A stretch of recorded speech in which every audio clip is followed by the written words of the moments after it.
আজকে আমি তোমাদের সাথে আমার বানানো বুকমার্ক ডিজাইন শেয়ার করব। তো চলো দেরি না করে তাড়াতাড়ি শুরু করি। তো এখানে আমি প্রথমে ফ্লাওয়ার যে বুকমার্কটা বানাচ্ছি সেটার জন্য ফার্স্টে আমি এখানে পেন্সিল দিয়ে একটু ড্র করে নিচ্ছি। তো আমি যখনই অ্যাক্রিলিক কালার বা ওয়াটার কালার দিয়ে ড্রয়িং করি ফার্স্টে আমি পেন্সিল দিয়ে আগে ড্র করে নিই, এতে করে কিন্তু ড্রয়িংটা একটু বেশি সুন্দর হয় আর ভালোভাবে করাও যায়। তো তোমাদের জন্য আজকে যে ড্রয়িংটা আমি করছি সেটা অনেক সিম্পল এবং একটা কিউট ডিজাইনের মধ্যে রাখার চেষ্টা করতেছি। এই যে ফ্লাওয়ার বুকমার্কটা আমি বানাচ্ছি এইটা আমি হালকা এবং গাঢ় এই দুইটা রঙের সমন্বয়ে আমি এই ড্রয়িংটা করব।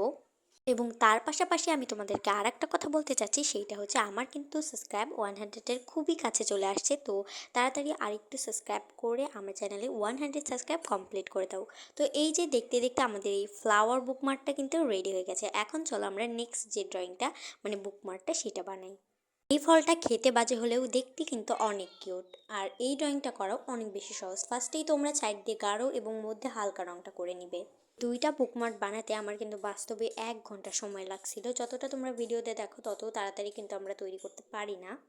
যদিও আমি অতটা রিয়েলিস্টিক করতে পারিনি এবং আমি শিখছি। অবশ্য করতে করতেই কিন্তু হাত পাকা হয়, আমি যত করি ততই শিখি।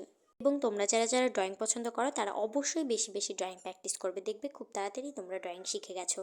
এবং এই বুকমার্কগুলো তোমাদের কাছে কেমন লাগছে অবশ্যই কমেন্টে জানিও। নেক্সট আমি আরও এরকম বুকমার্ক ডিজাইন নিয়ে আসবো।